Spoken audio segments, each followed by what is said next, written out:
Olá, aqui estamos para mais um encontro de amigos e amigos de Deus. E o meu desejo sincero é que desse lado você possa ficar conosco nos próximos minutos. E estou certo, se você se interessa pelos acontecimentos atuais, você não vai dar o tempo por mal emprego. Há muitas coisas que estão a ser faladas no mundo.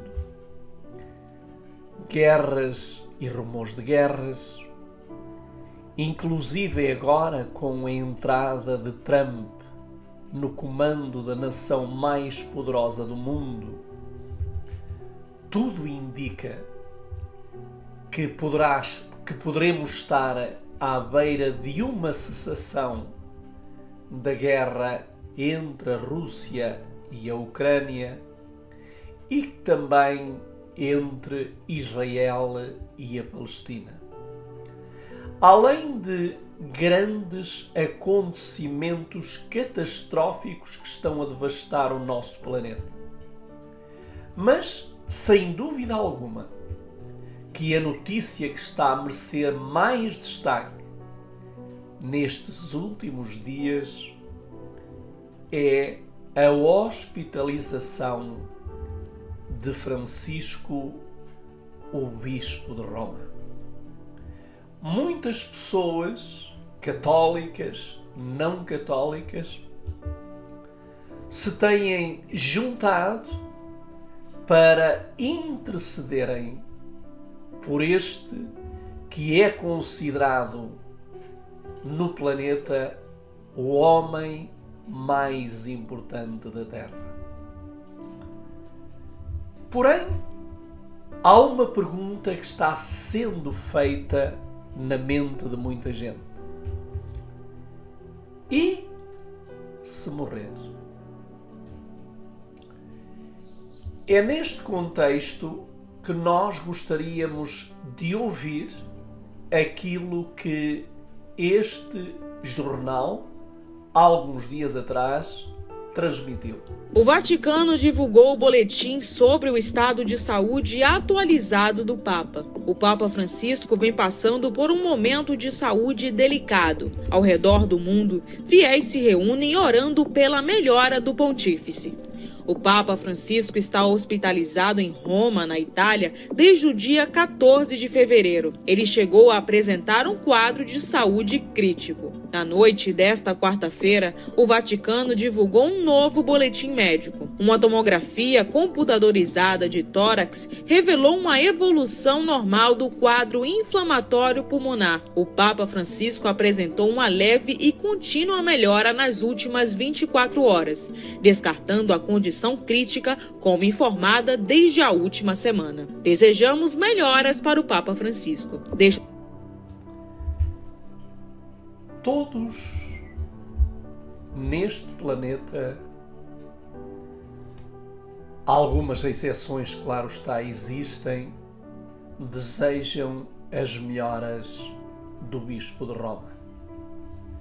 Mas eu gostaria, neste encontro, de falar um pouco o papado na história.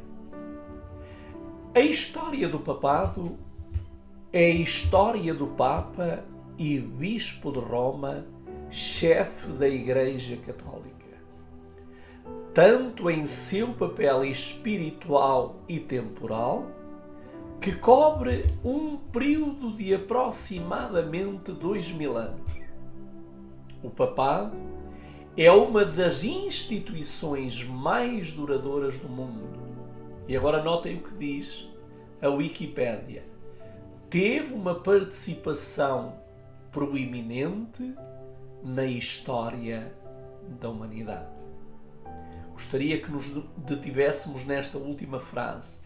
Teve uma participação proeminente na história da humanidade.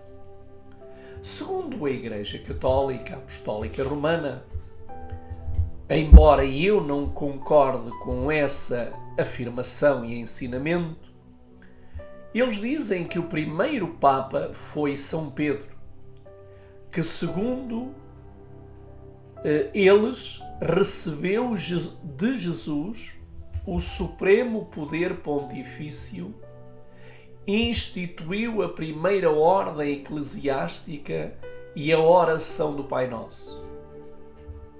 E até o final de 2022, o Vaticano teve 266 papas, sendo o Papa Francisco o último selecionado para ocupar o cargo em 31 de 12 de 2022. Vamos nos deter um pouco nos títulos que são dados a este personagem. Além de Bispo de Roma, também é chamado Santo Padre e Pontífice. Mas gostaria de dizer, se como Bispo de Roma até podemos aceitar, porque é o nome Bispo, quer dizer ancião, já o nome Santo Padre temos que considerar que é uma ofensa ao céu. Porquê?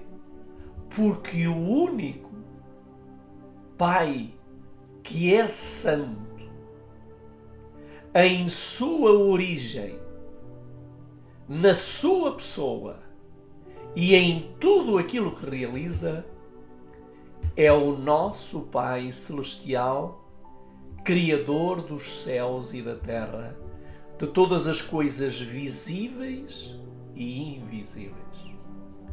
Por isso, atribuir e chamar Santo Padre a este personagem, na verdade, é uma afronta ao Deus do céu.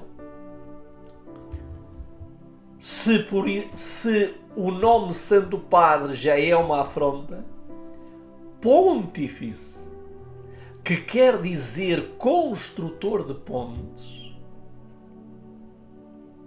ainda se torna mais grave. Porque se o nome de Santo Padre se aplica a Deus Pai, já o nome de Pontífice se aplica a Deus Filho Jesus Cristo. Porque foi Ele, através do seu corpo, através da sua vida, que fez a ponte entre o abismo, terra e céu. É através de Jesus Cristo que nós podemos ter acesso ao Pai. Porém, ainda há outro nome, e é aquele que é falado toda a hora, todos os dias, que é o nome Papa. De acordo com a Enciclopédia Católica, a palavra veio do latim popular e quer dizer, a palavra Papa quer dizer papai. Esse título era usado de forma muito mais ampla no início do cristianismo, pois na época significava simplesmente pai e era semelhante à maneira como os católicos chamam os sacerdotes, padre, nos dias atuais.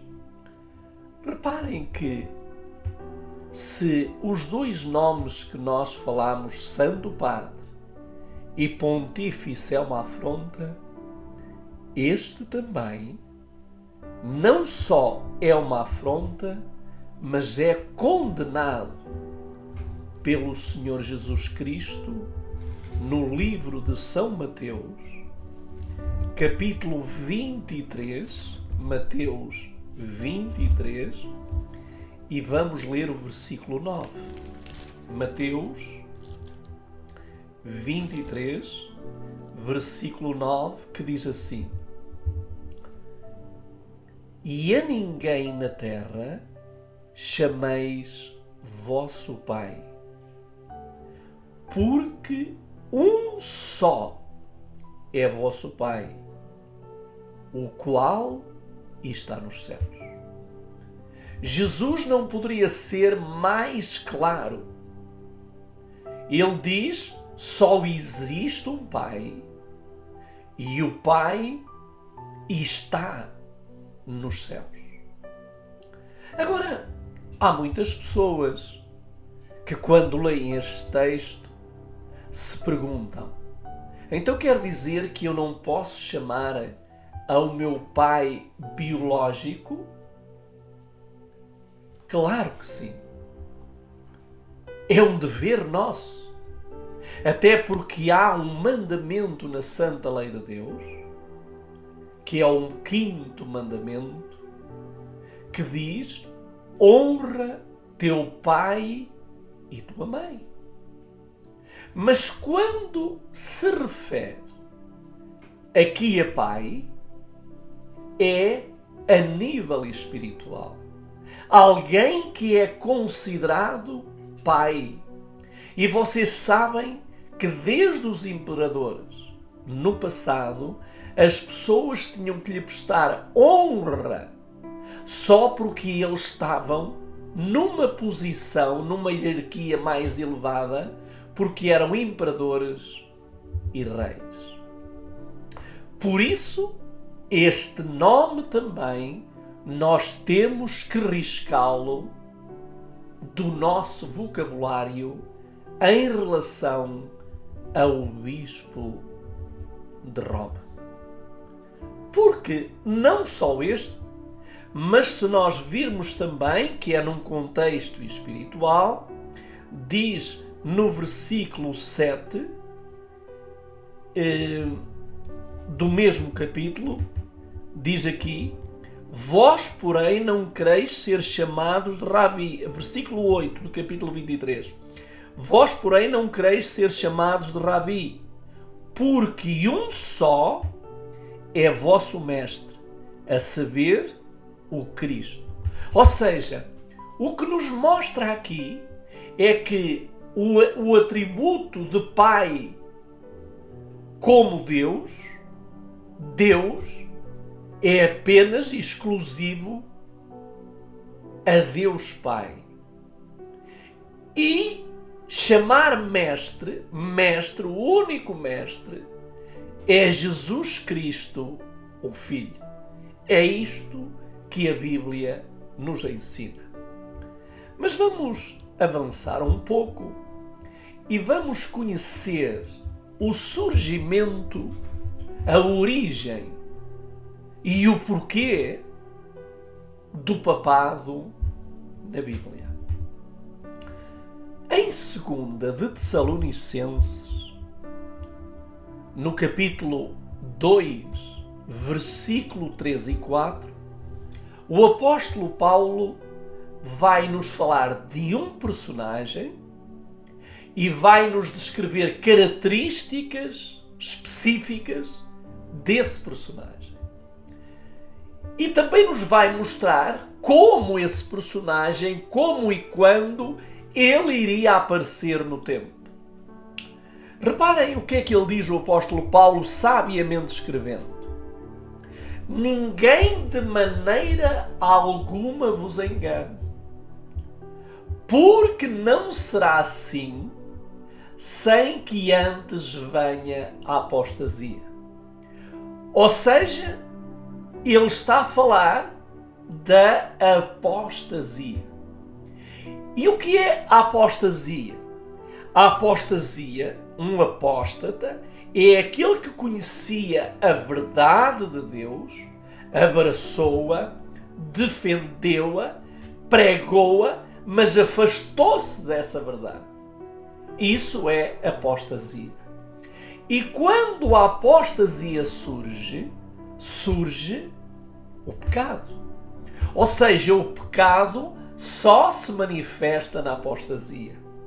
Para você pecar, para eu pecar, tenho que entrar no terreno da apostasia, da rebelião contra Deus e contra a lei de Deus. Então, quando é que a apostasia, quando é que o homem do pecado iria aparecer? Quando viesse a apostasia. E a apostasia começou a vir na igreja cristã, começou a aparecer, a manifestar-se de uma forma muito especial depois da morte do apóstolo Paulo. Portanto, já vimos que na apostasia iria aparecer um homem que ele chama homem do pecado, filho da perdição. E agora vamos ver as características. O qual se opõe e se levanta contra tudo o que se chama Deus.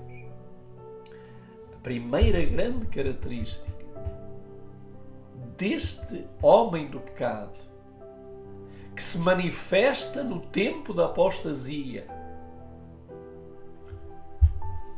é exatamente opor-se ao verdadeiro Deus. E como é que ele se opõe? Desde já, aceitando títulos que ele não é digno de os ter e de ser chamado por eles. Aí já se manifesta. Mas diz que ele se opõe e se levanta contra tudo o que se chama Deus. Algumas pessoas podem pensar o seguinte: mas o bispo de Roma não se levanta contra tudo o que se chama Deus. Ele até fala em Deus. Será? A que Deus é que ele serve e a que Deus é que se refere? Deixem-me dizer-vos uma coisa. Nós temos 2 capítulos na Bíblia, capítulo 20 de Êxodo, Deuteronômio 5, onde Moisés, por ordem divina, escreveu por palavras que Deus o inspirou, escreveu a santa lei de Deus, os 10 mandamentos. E o que é que nos é revelado nos 10 mandamentos? Nos 10 mandamentos é revelado ao homem o caráter divino de Deus. Ou seja, na lei escrita, você vai conhecer o caráter puro e imaculado de Deus. Os nossos deveres de nós para com Deus e os nossos deveres de nós para com o próximo. Só que este homem do pecado, o bispo de Roma, que se levanta contra tudo o que se chama Deus, o que é que ele fez? Ele mexeu naquilo que é mais sagrado. A única coisa que Deus escreveu com o seu próprio dedo foi a lei dos 10 mandamentos. E a deu a Moisés. Ele não permitiu que Moisés escrevesse essa lei. Deus não lhe a ditou. Deus simplesmente lhe entregou as tábuas de pedra escritas pelo dedo de Deus. Porém, o homem do pecado mexeu naquilo que é mais sagrado dado ao homem. E o que é que ele fez? Quando o homem do pecado surgiu, ele surge num tempo de apostasia. E a Igreja Católica Romana, ela vai ter, poderemos dizer, uma lufada de ar fresco com o Imperador Constantino, no IV século. É a partir dali que o Bispo de Roma começa a ser olhado pelas pessoas do planeta como o pai espiritual, como o líder espiritual mundial. Porquê? Porque ele fez acordos com o Imperador Constantino. O Imperador Constantino, ele era pagão. E diz a história que ele se converteu ao cristianismo, ao catolicismo. Só que o que é que aconteceu com Constantino? Ele trouxe os deuses pagãos para o catolicismo, para a Igreja da altura. E o que é que então fizeram? A Igreja Católica não podia de maneira nenhuma aceitar isso. Porquê? Porque o mandamento, o segundo mandamento da Santa Lei, diz que nós não devemos nem ter, nem fazer, nem confiar, nem nos prostrarmos diante dessas imagens. E até porque havia duas razões fortes. A primeira é porque eram imagens pagãs, de divindades pagãs, e a segunda é porque o mandamento dizia que não se deve ter. Então o que é que fez o homem do pecado? O homem do pecado mexeu no mais sagrado que é a lei de Deus. E o que é que ele fez? Risca da lei, apaga da lei o segundo mandamento. E agora ele vai ficar com um problema. E qual é o problema? 10 menos 1 fica 9. E ele teve que resolver o problema da lei. E vocês podem ver isso no catecismo católico, nos catecismos católicos. Então o que é que ele fez? Ele, como tirou 1, vai dividir 1 em 2. E então o que é que ele vai fazer? Ele tira o segundo e vai dividir o décimo da lei de Deus em 2.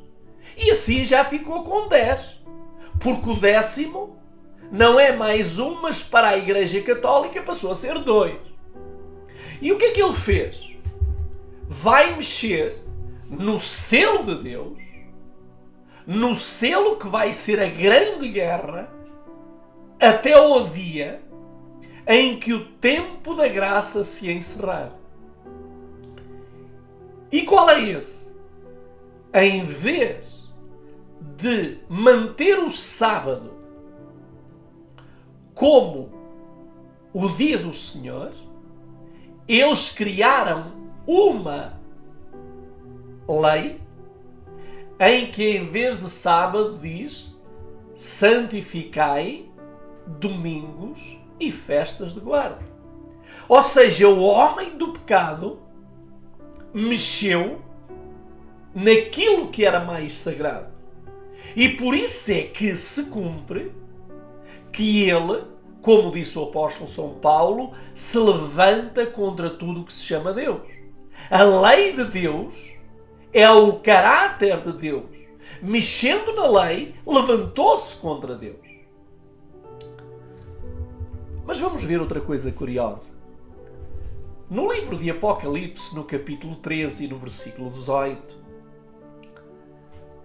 você pode ler e deve ler, diz assim: aqui há sabedoria. Aquele que tem entendimento calcula o número da besta, porque é o número de um homem. e o seu número é o 666. Que interessante. Em 2 de Tessalonicenses, o apóstolo Paulo anuncia que na apostasia se ia levantar o homem do pecado.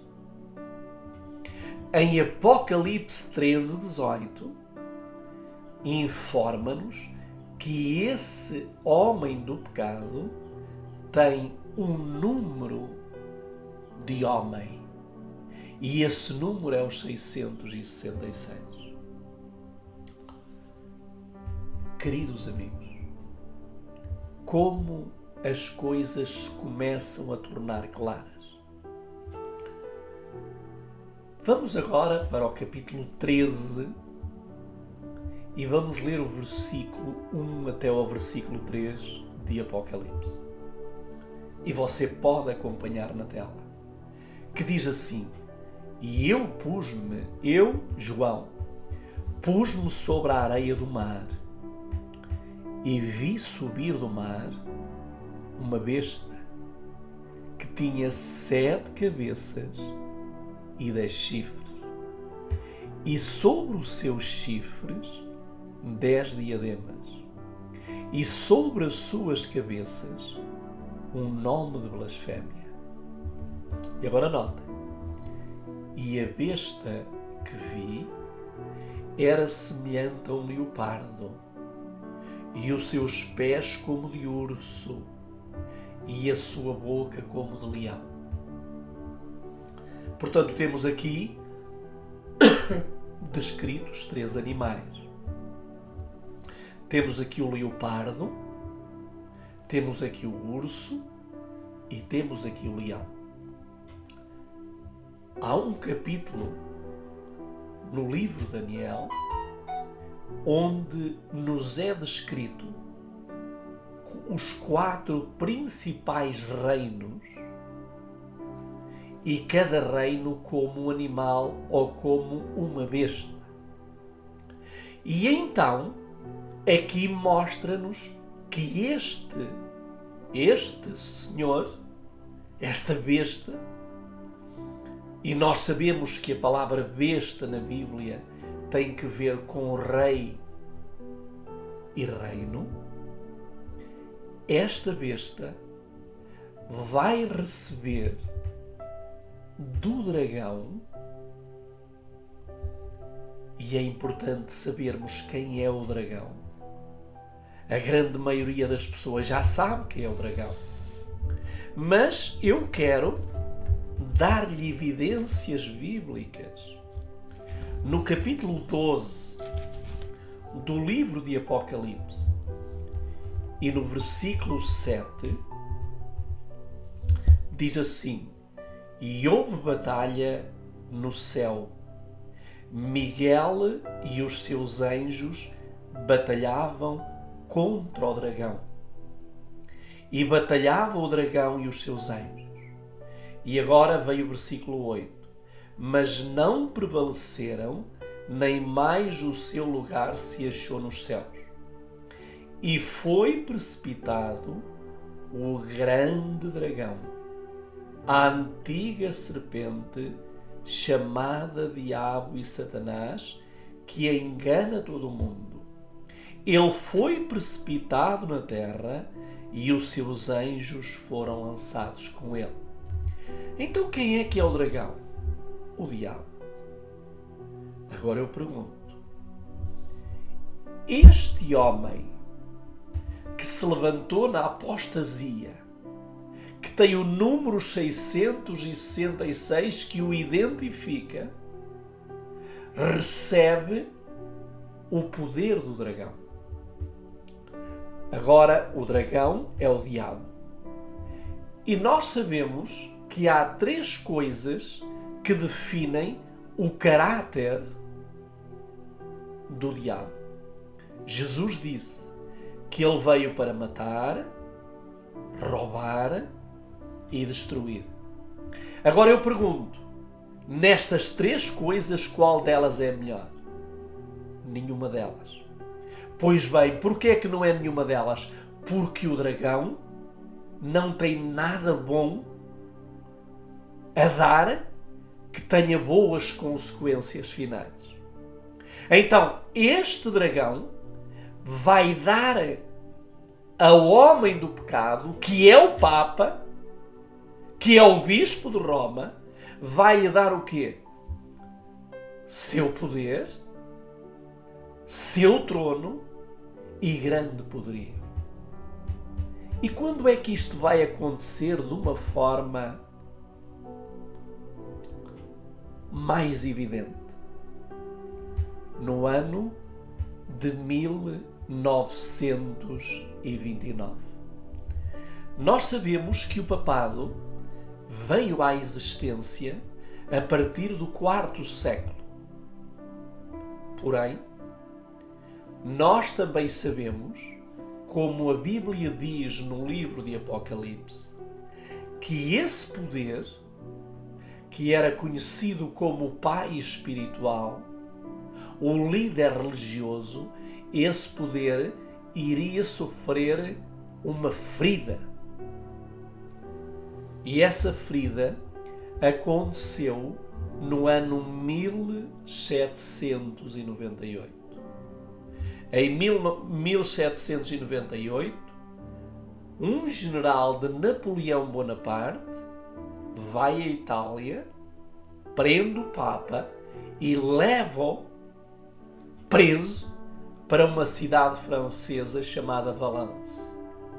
E ali ele vai morrer no cativeiro. Ou seja, esta ferida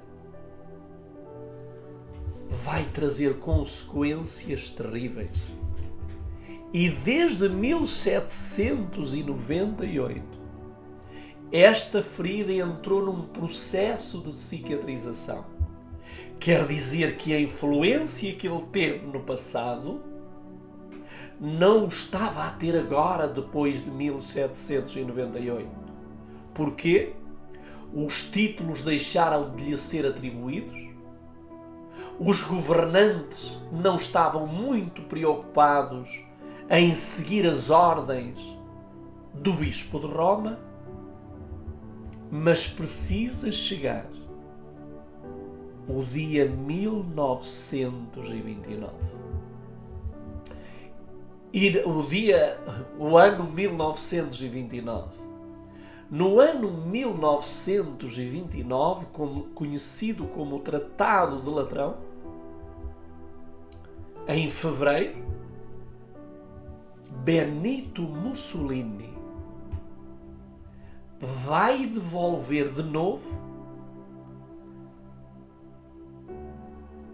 os terrenos que tinham sido tirados ao homem do pecado, vai-lhe devolver aquilo que hoje nós conhecemos como o Vaticano, onde ali ele vai estabelecer o seu trono e onde, dentro de um país que é a Itália e dentro de uma cidade que é Roma, nós temos o país mais pequeno do mundo, que é o Estado do Vaticano. Um país independente de Itália. E podemos até dizer o contrário. Itália está dependente do Vaticano. Porque é ali, naquele trono, no Vaticano, onde se assenta o Bispo de Roma, onde tem um trono, onde se tornou rei. Chega a então ano 1929 e nesse ano vai de novo essa ferida começar a ter um processo de cicatrização que o mundo inteiro vai se aperceber. Porque o imperador Benito Mussolini, em fevereiro desse mesmo ano, vai devolver ao Papa os 44 hectares de terreno que hoje é conhecido como Cidade do Vaticano e vai permitir que nesse mesmo país, a Itália, se estabeleça um trono e, a partir dali, se comande dentro desse trono o país mais pequeno do mundo.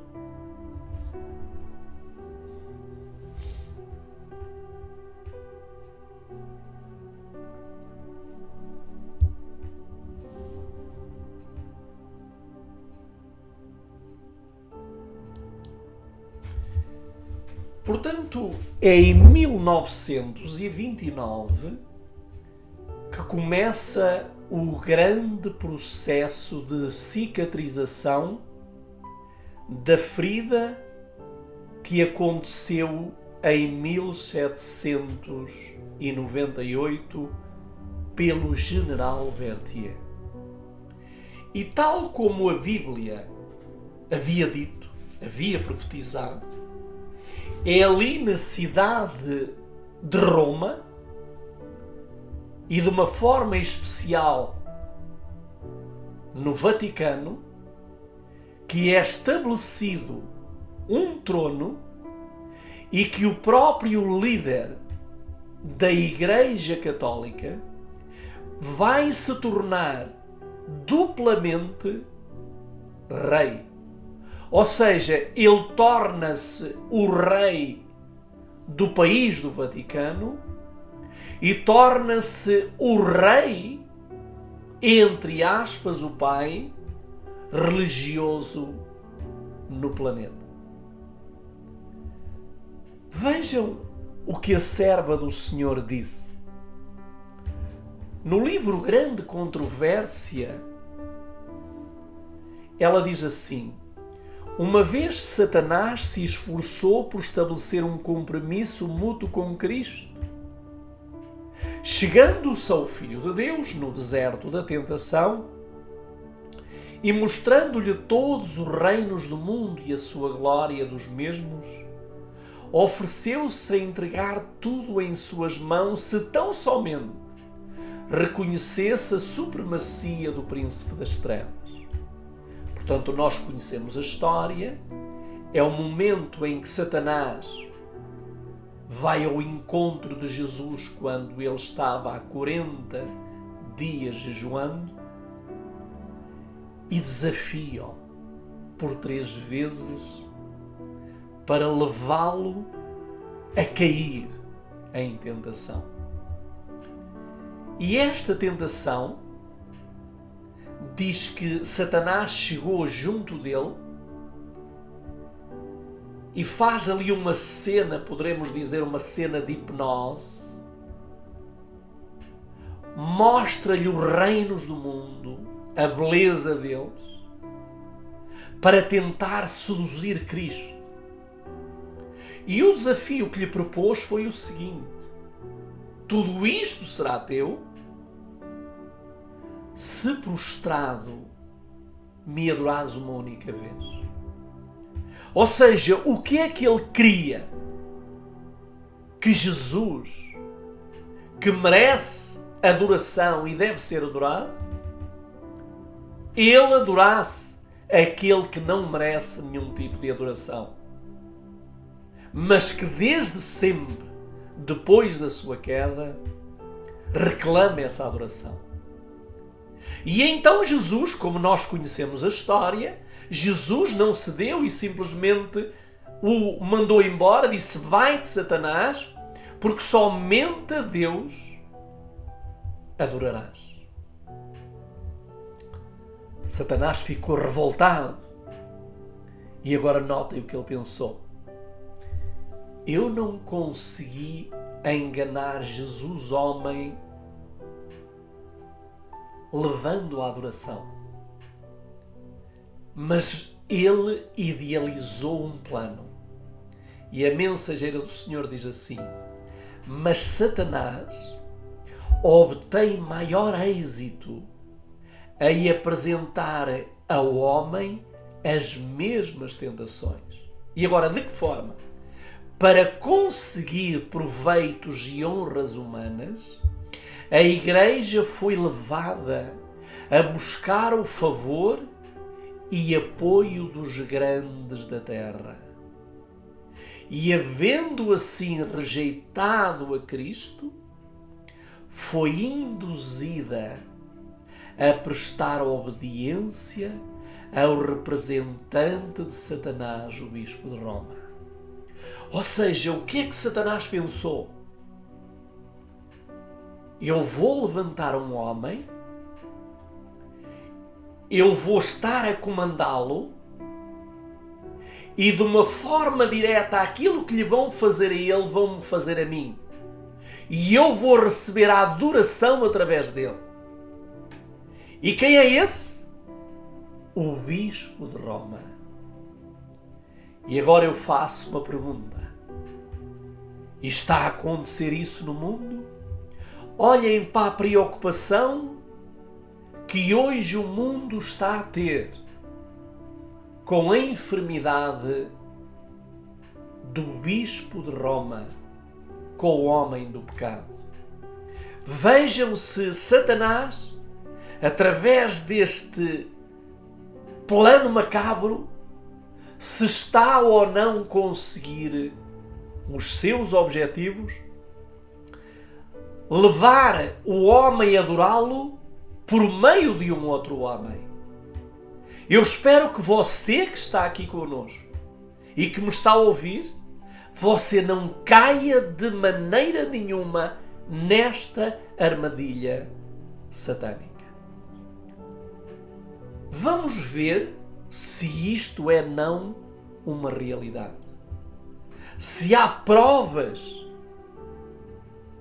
para afirmarmos que quem está por detrás deste senhor é o dragão, a antiga serpente.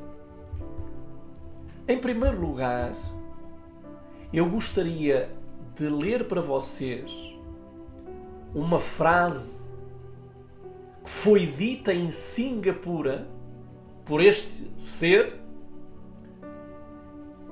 e ele diz: todas as religiões são um caminho para Deus. Foi isso que Jesus disse? Não.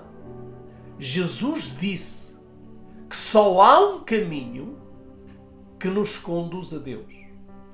E esse caminho, ele disse que era ele mesmo. Eu sou o caminho, a verdade e a vida. Ninguém veio ao Pai senão por mim. Agora, quando este ser, comandado pelo dragão, diz que todas as religiões são um caminho para Deus, ele está mais uma vez a ir contra Deus e contra o Filho de Deus, o nosso Senhor e Salvador.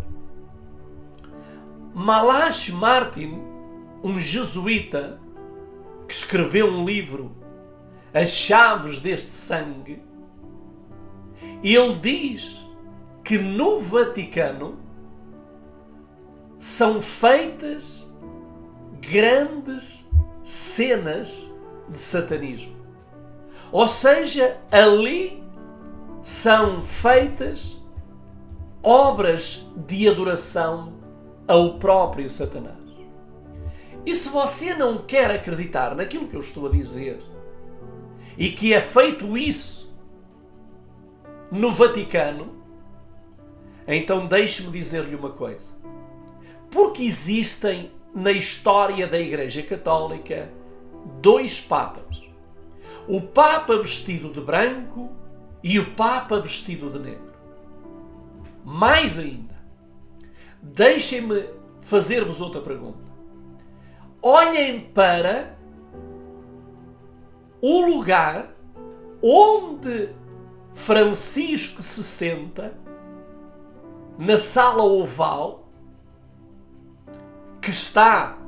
que é onde está o seu trono, e vocês vejam através das imagens que estão bem descritas, se a forma dessa sala não é a boca de uma serpente.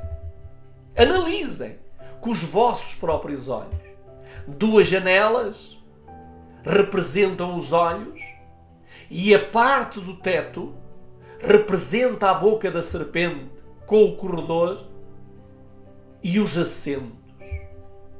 Mas que dizer também da imagem que está por detrás do trono do Bispo de Roma.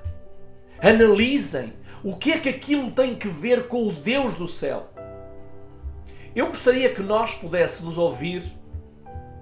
É verdade que isto já é 2017, mas nunca esteve tão atual como hoje. Vamos ouvir um pouco deste vídeo.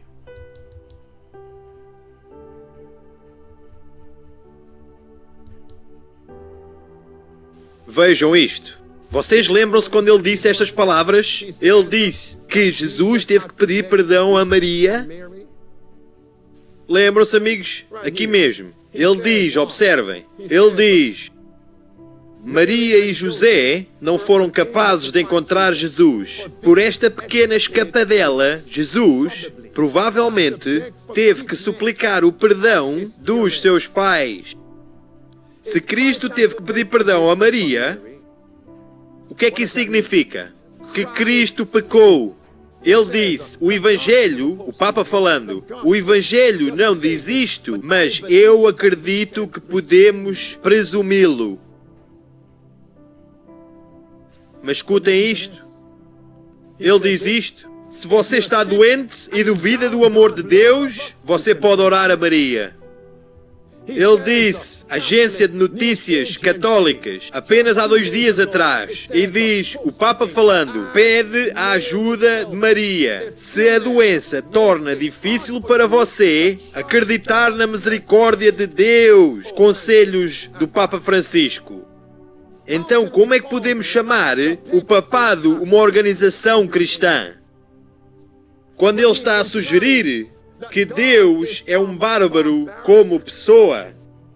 Se tu duvidares da misericórdia de Deus, você pode orar a Maria. Mas amigos, Maria está morta. E os mortos não sabem de nada. E Maria está no túmulo, no sepulcro, esperando pela segunda vinda de Jesus.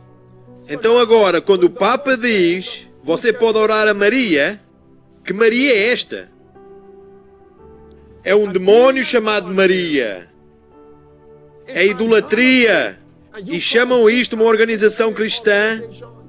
Escutem agora. E depois eles dizem, vamos pôr de lado as nossas diferenças nas doutrinas. Vamos nos todos unir com o Papa, com o papado. Vocês vão se unir, amigos. Será que Deus quer que façamos união com este poder? E a maioria das denominações cristãs, os batistas, os luteranos, a Igreja de Deus, presbiterianos, metodistas, todos eles receberam os seus dogmas, algumas doutrinas da Igreja Romana Católica. Isso é pesado, eu sei. Eu sei. Visitantes, eu sei que é pesado. E essa é a razão porque Deus, no seu amor, está-vos a chamar das trevas para a sua luz maravilhosa. Apenas alguma urgência. E adivinhem o quê? Ele não está a brincar. Ele está a ir à velocidade relâmpago. Olhem aqui. Cruz, cobrindo todas as coisas católicas, diz. Porque é que o puxão do Papa Francisco para a união está a ir como? Está a ir como, amigos? Ele está a ir até um ponto de fadiga. União. E ele diz, esta união é necessária para trazer a cura da ferida. Queridos amigos, como nós vimos, a ferida está sendo curada e muito em breve ela será de uma vez por todas cicatrizada para sempre. Agora, eu gostaria, porque nós vamos dividir esta mensagem em 2 partes, Estamos lembrados com certeza que a Escritura diz, no capítulo 13 e no versículo 18, que existe um número que também identifica este personagem. E esse número, como nós vimos, é o 666. Só que este poder dado pelo dragão tem embriagado de tal maneira os líderes religiosos de outras religiões que até aqui se opunham ao papado, mas que agora beberam o vinho de Roma e que agora não aceitam mais este ensinamento. Vamos tentar compreender. Como nós vimos no livro de Miqueias, no capítulo 7 e no versículo 18, diz assim: quem, ó Deus, é semelhante a ti, que perdoas a iniquidade e que te esqueces da rebelião do restante da tua herança. Miqueias diz: quem, ó Deus, é semelhante a ti? Ninguém. O único que é semelhante a ele é Jesus Cristo. Porque Jesus disse: quem me vê a mim, vê o Pai. Mas em Apocalipse, no capítulo 13 e no versículo 4, veja o que nos é dito. E adoraram o dragão, que deu à besta seu poder, e adoraram a besta, dizendo: quem é semelhante à besta? Quem poderá batalhar contra ela? Ou seja, este poder, este homem, o homem do pecado, o bispo de Roma, depois de a ferida ser curada, de ela cicatrizar, ele vai se erguer no mundo e o mundo vai olhar para ele e vai atribuir-lhe a mesma frase que Miqueias atribuiu a Deus. Miqueias disse: quem, ó Deus, é semelhante a ti? E em Apocalipse diz que as pessoas vão adorar este poder e vão lhe dizer: quem é semelhante à besta? Quem poderá lutar contra ela? Queridos amigos, isto é gravíssimo. Porém, hoje muitas pessoas não querem mais aceitar o grande ensinamento dos pioneiros, dos ditos pais da Igreja, inclusive a Igreja Católica, que descreve, estava na tiara papal, foi escrito na tiara papal, a palavra Vicarius Filidae. E se nós formos contabilizar, porque aqui diz: quem tem sabedoria calcula. Se nós formos fazer um cálculo, estas três palavras, Vicarius Filidae, vai dar o total de 666. Mas há muita gente que diz assim: mas esse número também nós podemos fazê-los com outras pessoas. Sem dúvida que sim. Até pode haver outros nomes que podem também dar 666. Mas não têm os atributos, não foram feridos de morte. A ferida mortal não foi curada, não recebeu o trono. Portanto, não podemos aplicar isso a outras pessoas. Porque aquele que recebeu todas as características, segundo a profecia, foi o bispo de Roma. Então o número 666 aplica-se exclusivamente a ele.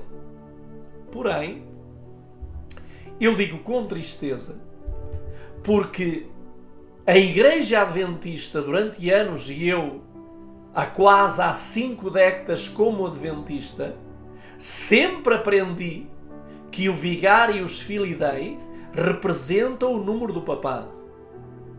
Porém, hoje, aqueles que estudaram e que estão a beber desta fonte envenenada, que estão a beber do vinho de Roma, vamos ver o que alguns agora dizem.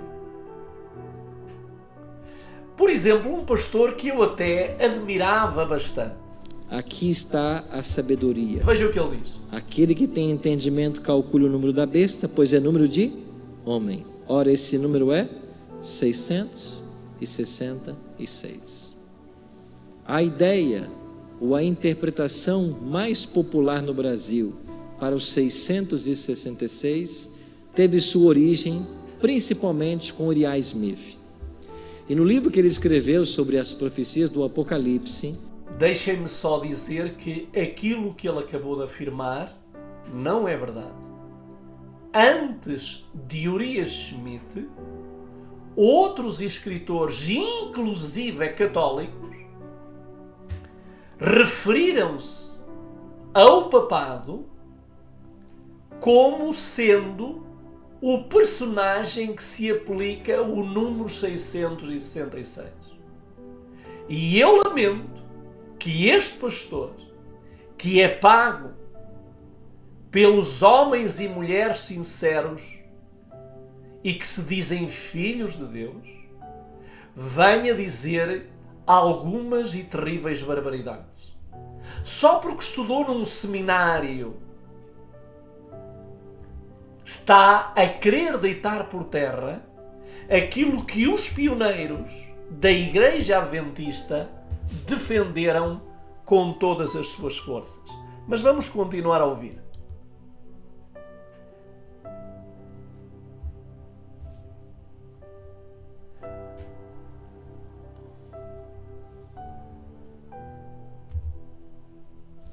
Só um bocadinho.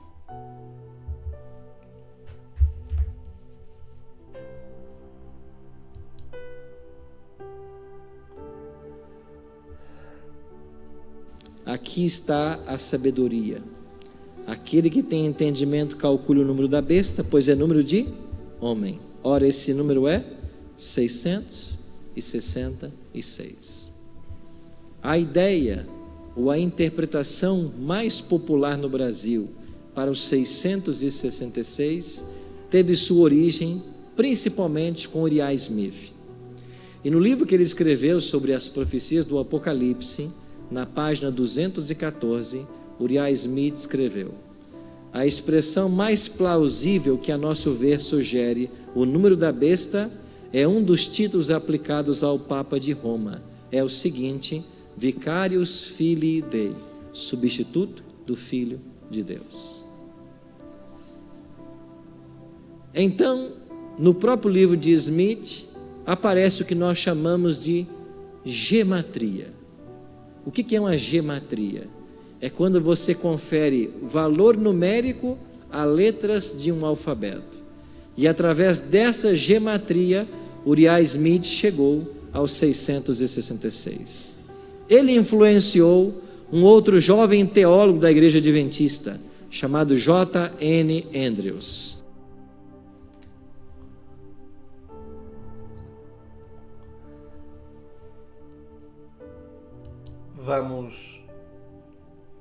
Eu quero que possamos ver aqui mais alguma coisa para a frente.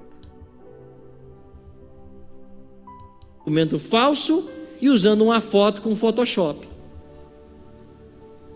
Vejam a Igreja Mundial disse para Prescott: eu vou chegar um bocadinho atrás e ouçam bem isto, porque falso já vamos ver. E usando uma foto com Photoshop. Só um bocadinho mais atrás. A ação de Constantino, ele é falso. Ele foi forjado pelos papas para tentar dizer que a autoridade do império agora repousava no Papa.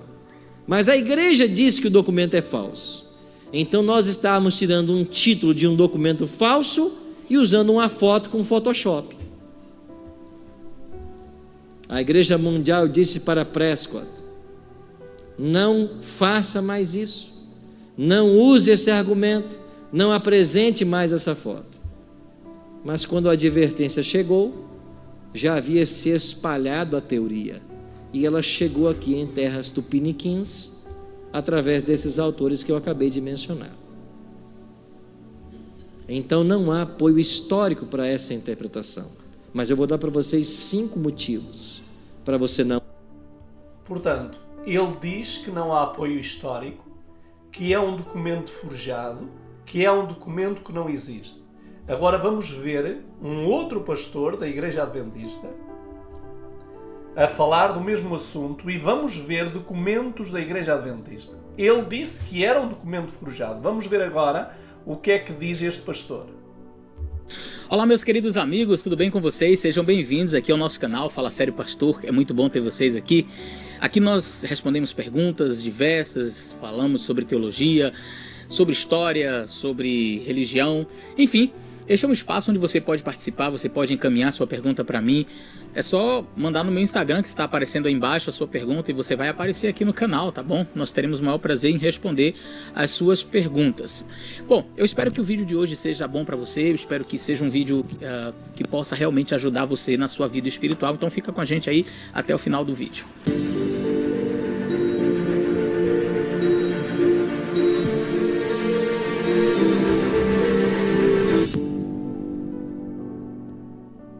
Fala sério, pastor. Sou Jonas de Mogi das Cruzes. Pastor, esse método de trocar, de substituir as letras por números, é válido?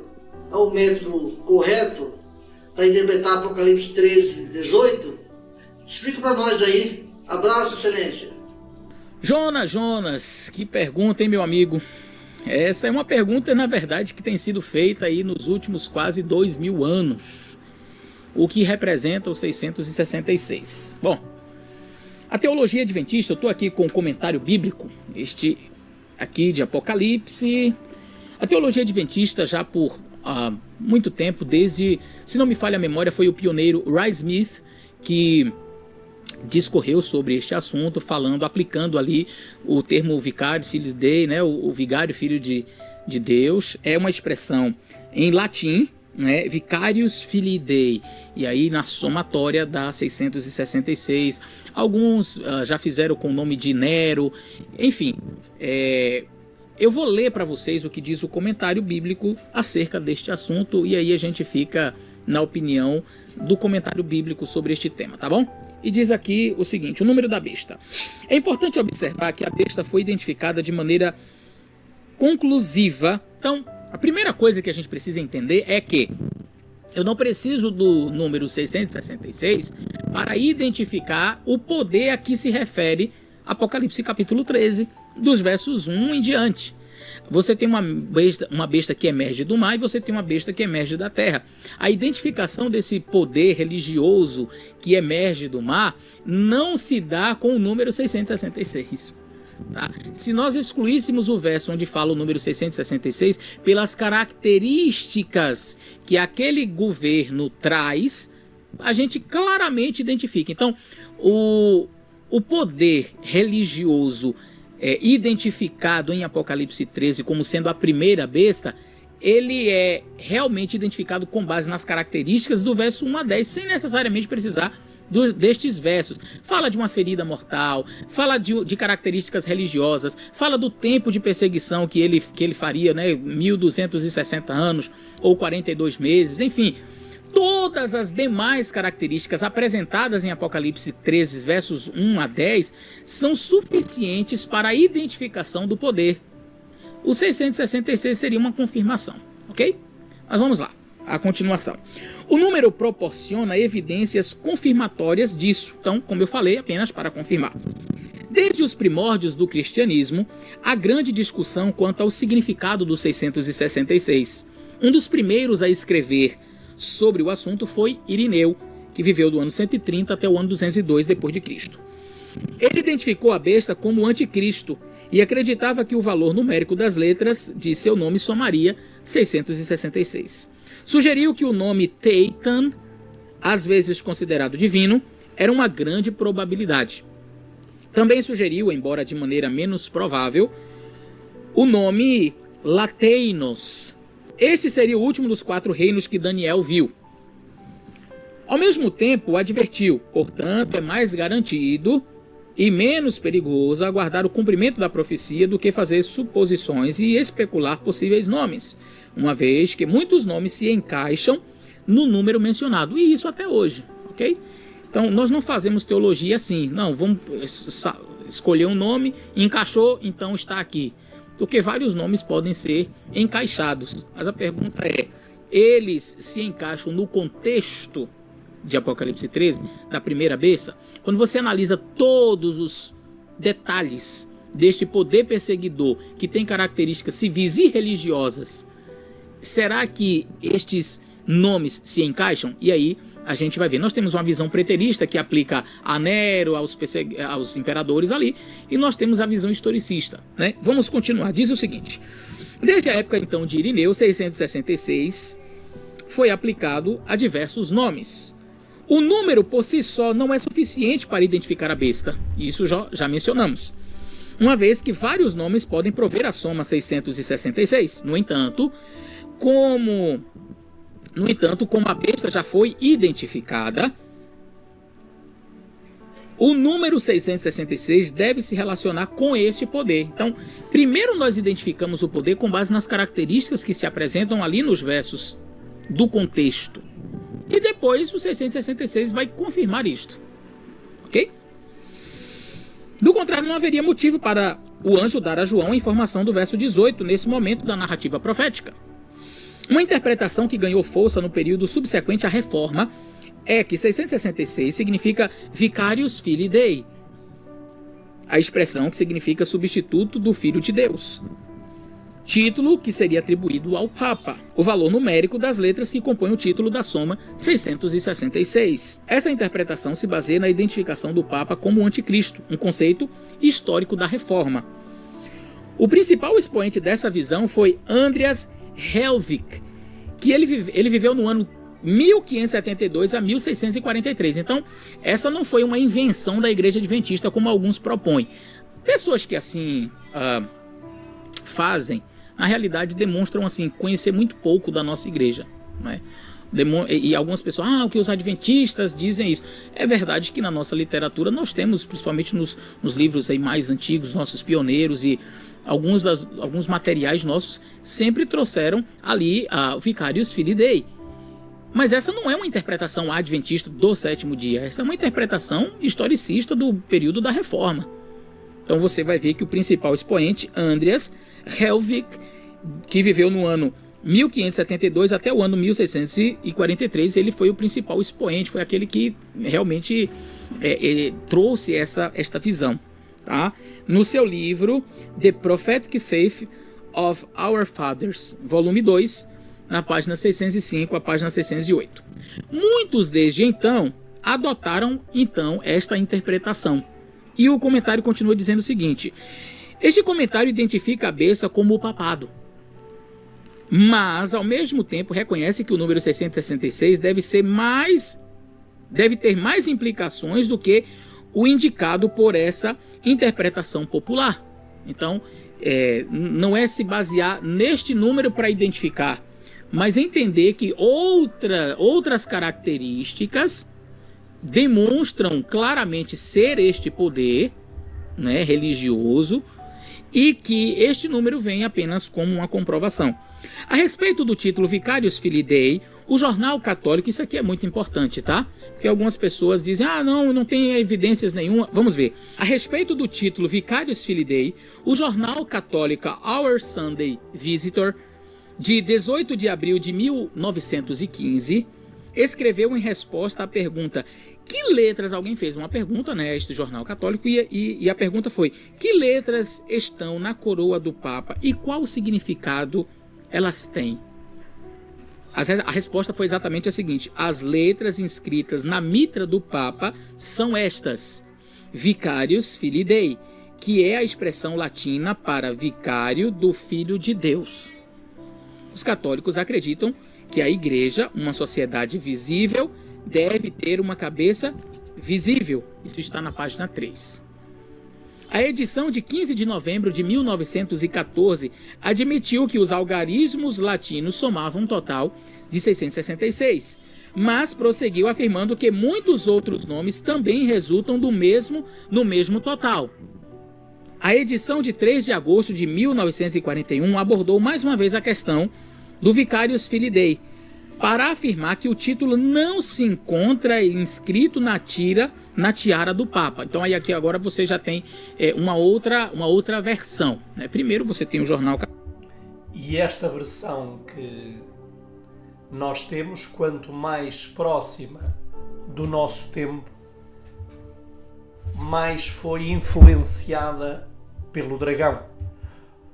Ou seja, o que é que acontece?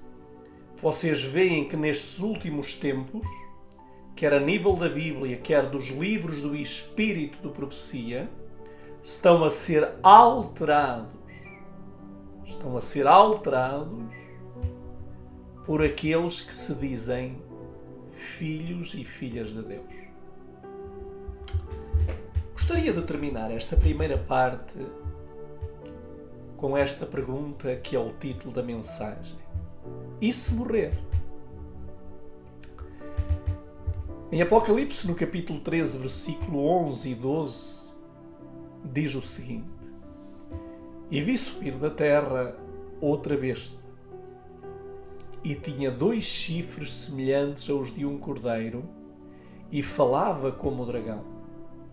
Exerce todo o poder da primeira besta na sua presença, e faz que a terra e os que nela habitem adorem a primeira besta, cuja chaga mortal fora curada. Queridos amigos, nós sabemos que esta segunda besta que se levanta, que também é um poder, é um governo, é um reino e é um rei.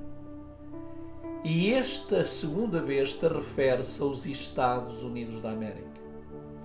E os Estados Unidos da América, que se tornou uma nação protestante e que se originou através da perseguição na Europa, essa nação, ela vai desfazer-se dos princípios que a regiam e vai fazer com que a primeira besta, isto é, o papado, seja adorado porque a sua chaga mortal foi curada.